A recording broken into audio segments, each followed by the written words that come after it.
Good morning, students. Myself, Dr. Nirmal Kaushik, Assistant Professor of Psychology, Government College for Women, Bhodia Kheda, Fatehabad. Today, we will discuss about the determinants of aggression. आक्रामकता के सामान्य निर्धारक क्या होते हैं, तो one by one हम discuss करेंगे।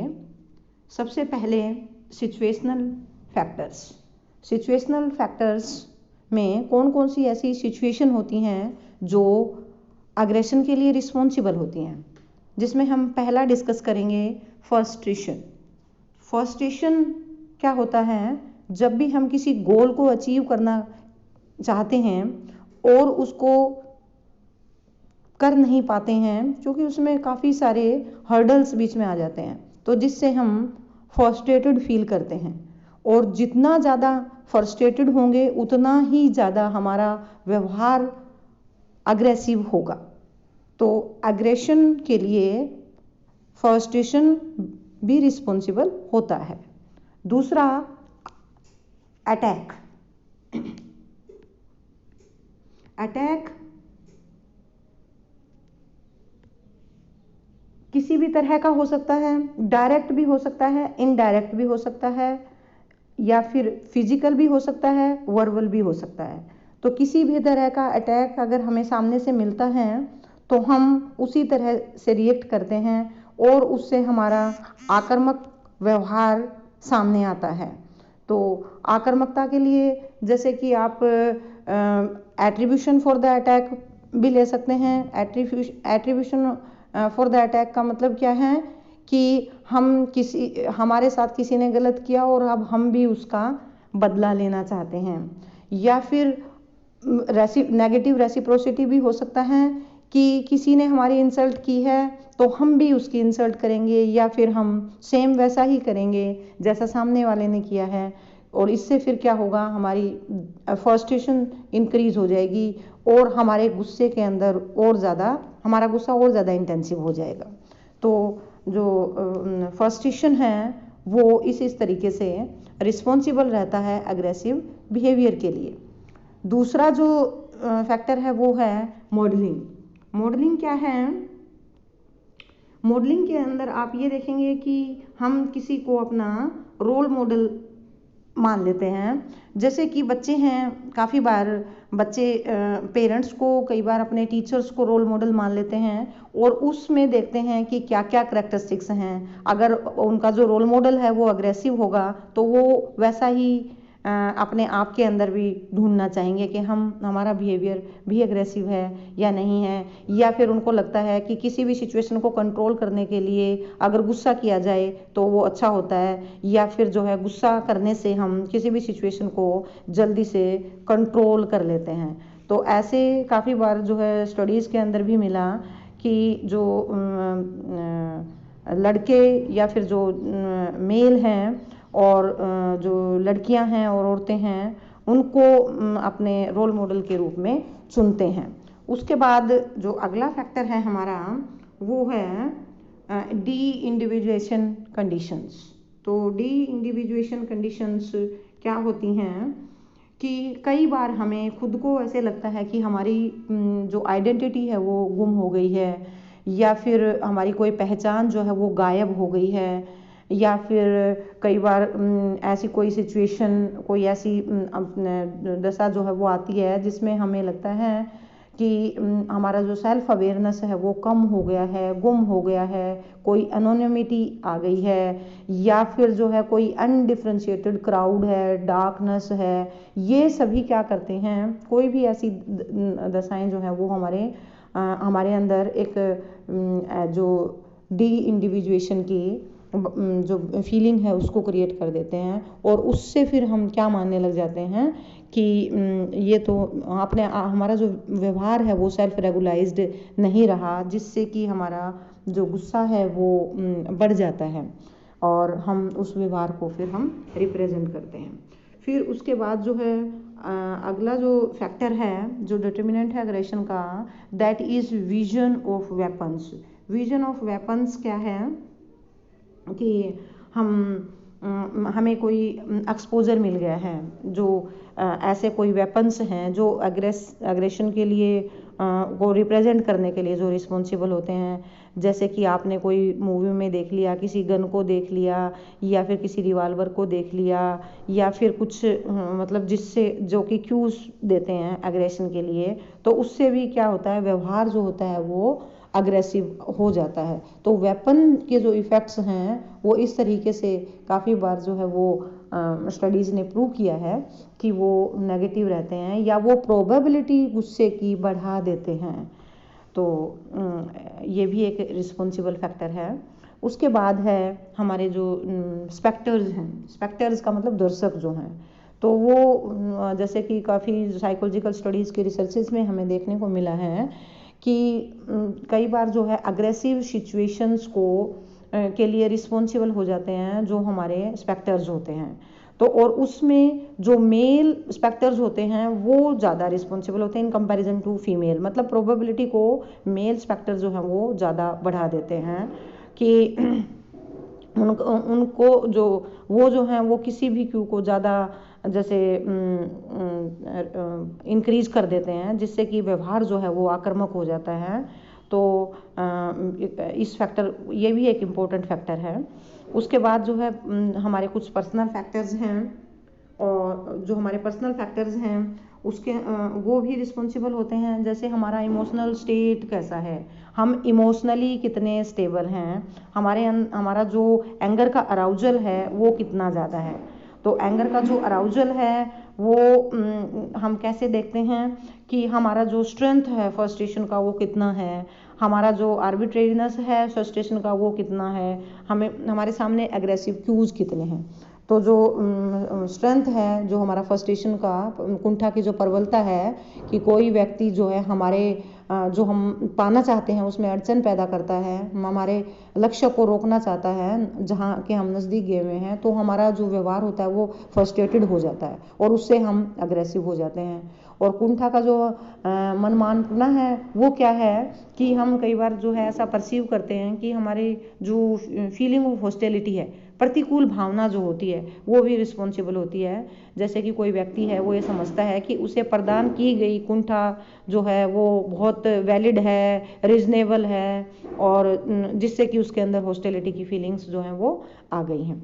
उसके बाद अगला है आक्रामकता के जो संकेत हैं, जो क्यूज हैं, अग्रेसिव क्यूज हैं। तो अग्रेसिव क्यूज जो हैं वो क्या कहते हैं कि सामने अगर आप पहले से थोड़े से फ्रस्ट्रेटेड हैं और थोड़ा सा और अगर आपको कोई क्यूज मिल जाए तो आपकी प्रोनेस जो होती है वो बढ़ जाती है। जैसे कि आपने किसी मूवी को देख लिया, किसी अग्रेसिव मूवी को आपने देख लिया और उस पहले से ही आपके अंदर थोड़ा सा अग्रेशन था, तो आपका जो व्यवहार है अग्रेसिव ज़्यादा हो जाएगा, प्रोनेस आपकी ज़्यादा बढ़ जाएगी। तो इसी चीज़ को सपोर्ट करने के लिए एक जिलमैन ने 1979 में एक थ्योरी दी थी जिसका नाम था 3 फैक्टर थ्योरी। तो ये 3 फैक्टर थ्योरी क्या बताती है, जैसे कि हमने स्कैटरसिंगर की थ्योरी में पढ़ा था, इमोशंस की थ्योरी में, कि 3 कंपोनेंट होते हैं। तो उसी तरीके से इसके लिए भी 3 फैक्टर, डिस्पोजिशनल पहला फैक्टर है, दूसरा एक्साइटेटरी फैक्टर है और तीसरा एक्सपीरियंशियल फैक्टर है। तो उन्होंने क्या बताया कि जब भी कोई हमें स्टिमुलस मिलता है, हमें क्रोधित करता है, वो क्या होता है कि हमारे में एक जो व्यवहारपरक प्रवृत्ति जिसको कि हम बिहेवियरल टेंडेंसी कहते हैं या डिस्पोजिशन कहते हैं को भी उत्पन्न करता है। जैसे कि सपोज हमने सीखा हुआ है कि जब भी कोई हमारा अपमान करता है, हमें इंसल्ट करता है, तो हमें भी उसका अपमान करना चाहिए। यह हमारी सीखी हुई डिस्पोजिशनल प्रवृत्ति है, हमारा व्यवहार का जो पथ प्रदर्शन है, गाइड जो है वो हमें ऐसे मिला है। दूसरा जो है, कोई भी जो उद्दीपक है, जो जैसे सपोज हम इसी उदाहरण को लेकर चलते हैं कि हमारा इंसल्ट हुई है, तो हमारे में जो अराउजल होगा या एक्साइटेशन जो है वो भी पैदा करता है कि जैसे किसी ने इंसल्ट की है तो हम अराउज्ड हो जाएंगे उससे बदला लेने के लिए, और वो हमारे बिहेवियर को एनर्जाइज करेगा बदला लेने के लिए, और हमारे अग्रेसिव बिहेवियर को और ज़्यादा प्रबल बना देगा, स्ट्रॉन्ग बना देगा। और तीसरा, जब हम इस अनुभव को कोई लेवल प्रदान करने के लिए जो हमारा अराउजल जो स्टेट है या फिर अराउजल लेवल जो है उसकी सूचना देते हैं, तो इसके जो रिजल्ट में हमें क्या मिलता है कि हमारे जो संवेग वो अनुभव करते हैं, उसका मतलब क्या हुआ कि हम जो हमारा लास्ट वाला फैक्टर है, एक्सपीरियंशियल फैक्टर है, वो यहाँ पे वो होता है। तो इस तरीके से समय किसी द्वारा तंग करना, चिंतन या फिर कोई एग्रेसिव मॉडल आदि, इन सब का उदाहरण आप इसमें ले सकते हैं। तो जो हमारा जनरल अराउजल है, और अराउजल जो है वो कई तरह का हो सकता है, जैसे कि जनरल अराउजल है। जनरल अराउजल क्या होता है कि जिसमें हम कोई भी क्यू को देखकर अराउज्ड हो जाते हैं, जैसे कि हमारा जो जनरल फिजियोलॉजिकल अराउजल है वो बढ़ जाता है, जिससे हमारे अंदर गुस्सा आ जाता है, जैसे कि शोर सुनाई देना, या फिर किसी का ड्रिंक किया हुआ कोई पर्सन दिखाई दे जाना, या कोई भी काम ठीक से नहीं होना, या बाहर कोई गलत काम कर रहा है, हम उसको देख रहे हैं, लाइक दिस। तो वो क्या करते हैं, हमारे व्यवहार को उकसा देते हैं, प्रोवोक कर देते हैं। सेक्सुअल अराउजल भी इसके अंदर आप काउंट कर सकते हैं। सेक्सुअल अराउजल क्या है कि इसमें जो है काफ़ी जो हमारे जो फैक्टर्स हैं, जैसे कि जो मेल फीमेल का जो सेक्सुअल हार्मोनल स्ट्रक्चर है, फिजियोलॉजिकल जो स्ट्रक्चर है, जो सेक्सुअल अराउजल है, वो भी काफ़ी बार अगर वो बैलेंस नहीं है, अंडरस्टैंडिंग नहीं है, या फिर जो है मैच्योरिटी नहीं है, तो वो फ्रस्ट्रेशन को लीड कर सकता है, और फ्रस्ट्रेशन जो है वो बिहेवियर को अग्रेसिव बना सकती है। और दूसरी फॉर्म्स भी जैसे एग्रेशन की आप देख सकते हैं, काफ़ी बार क्राउड जो होता है वो रिस्पॉन्सिबल होता है, काफ़ी बार जो है वो कोई आपकी इंफॉर्मेशन को ठीक से नहीं समझ पा रहा है, वो भी रिस्पॉन्सिबल होता है, और कई बार जो है वो आपको मिसअंडरस्टैंड कर रहा है, वो भी रिस्पॉन्सिबल होता है। कई बार जो है वो अल्कोहल का लेना, किसी ड्रग का लेना, वो भी अराउजल को बढ़ा सकता है। अगला जो फैक्टर है हमारा वो है एज। एज भी जो है वो काफ़ी ज़्यादा स्टडीज़ प्रूव करती हैं कि एज भी रिस्पॉन्सिबल होता है, कि जैसे एज में कौन किस किस लेवल में हम हैं। जैसे बच्चा है, बच्चा जो है वो बहुत जल्दी गुस्सा होता है और बहुत जल्दी उसका रिप्रेजेंटेशन भी कर देता है। अब थोड़ा सा और आगे चलते हैं, जैसे कि 15-25 की एज में जो होता है वो थोड़ा सा और ज़्यादा अग्रेशन को शो करने लग जाता है, या आप ये कह सकते हो कि अग्रेसिव बिहेवियर थोड़ा बढ़ जाता है। 25 के बाद थोड़ा थोड़ा घटने लग जाता है। 40 के बाद और थोड़ा मैच्योर हो जाता है बिहेवियर, बहुत ज़्यादा हमारे अंदर फ्रस्ट्रेशन स्ट्रेंथ जो है वो बढ़ जाती है, तो गुस्सा जो है वो थोड़ा सा कम आने लग जाता है। और फिर उसके बाद जेंडर है, जैसे जेंडर में आप इस तरीके से डिस्क्रिमिनेट कर पाएंगे कि मेल, स्टडीज़ प्रूव करती हैं कि मेल जो हैं वो ज़्यादा अग्रेसिव होते हैं in comparison to the female. तो क्योंकि उनके जो सोसाइटल रोल्स जो हैं वो कुछ ऐसे होते हैं, उसका भी एक रोल होता है। दूसरा जो है उनके हार्मोन्स जो हैं उनका भी एक रोल होता है, कि हार्मोनल स्ट्रक्चर जो है वो उनका थोड़ा डिफरेंट होता है। तो काफ़ी स्टडीज़ जो हैं वो ये बताती हैं कि मेल जो होते हैं इन कंपैरिजन टू फीमेल ज़्यादा अग्रेसिव होते हैं। उसके बाद एक और फैक्टर है हमारा पर्सनैलिटी। पर्सनैलिटी जो है वो किस टाइप की है उस पर भी डिपेंड करता है कि आपका जो व्यवहार होगा वो कितना ज़्यादा अग्रेसिव होगा। जैसे कि काफ़ी लोगों के अंदर एक नीड होती है सोशल अप्रूवल, तो social need of social approval, तो सोशल अप्रूवल जिनके अंदर ज़्यादा होती है उनमें भी अग्रेसिव बिहेवियर ज़्यादा होगा, क्योंकि जो लोग ज़्यादा सोशल अप्रूवल की नीड रखते हैं उसमें उन लोगों के अंदर अग्रेशन की फीलिंग्स ज़्यादा आती हैं, और अग्रेशन की फीलिंग ज़्यादा आने से जो है वो रिप्रेजेंटेशन भी उसी तरह का देते हैं। कई बार जो है ओवर कंट्रोल्ड और अंडर कंट्रोल सिचुएशन वो भी होते हैं, कि हम हमारी पर्सनालिटी किस टाइप की, हम ओवर कंट्रोल करते हैं कि अंडर कंट्रोल करते हैं, तो ये फैक्टर्स भी रिस्पॉन्सिबल होते हैं। दूसरी बात, जैसे कि गैरेस की एक स्टडी है जिन्होंने 1977 में अपने कुछ रिजल्ट्स एक्सप्लेन किए थे, और उसमें क्या मिला था हमें देखने को कि जो टाइप ए पर्सनैलिटी जो लोग होते हैं, टाइप ए और टाइप बी, दो तरह की उन्होंने पर्सनालिटी की टाइप्स जैसे डिस्कस की हैं। तो टाइप ए पर्सनालिटी के जो लोग होते हैं वो थोड़े से ज़्यादा अग्रेसिव होते हैं, क्योंकि उनके अंदर कॉम्पिटिटिव फीलिंग्स ज़्यादा होती हैं, और बहुत जल्दबाजी में रहते हैं, थोड़े चिड़चिड़े होते हैं, और बहुत ही थोड़े अग्रेसिव टाइप के होते हैं। और टाइप बी के जो लोग होते हैं वो थोड़े से कम अग्रेसिव होते हैं, उनके अंदर कॉम्पिटिटिव फीलिंग्स जो होती हैं वो कम होती हैं in comparison to type A. तो इसलिए पर्सनैलिटी भी रिस्पॉन्सिबल होते हैं। जो नार्सिस्टिक पर्सनैलिटी वाले जो लोग होते हैं वो अपने आप को सोशली रिजेक्टेड समझते हैं, और वो बहुत ज़्यादा अग्रेसिव होते हैं। तो इस तरीके से आप ये मान सकते हैं कि पर्सनैलिटी भी एक डिटरमिनेंट फैक्टर है।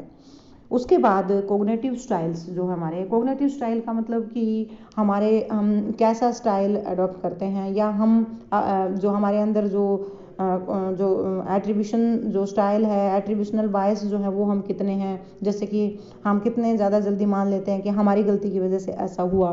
तो होस्टाइल एट्रीब्यूशन जो है वो हमारा कैसा है, कितनी हम अपने आप को स्ट्रेंथन करते हैं किसी भी फ्रस्ट्रेशन को सहन करने के लिए, ओवर रिएक्ट नहीं करते हैं। काफ़ी बार जो है ओवर रिएक्ट करने से भी गुस्से का प्रदर्शन जो है वो ज़्यादा हो जाता है। तो इस तरह से आप ये मान सकते हो कि ये सारे जो फैक्टर हैं वो मिलजुल कर गुस्से के कारकों को निर्धारित करते हैं। Thank you very much.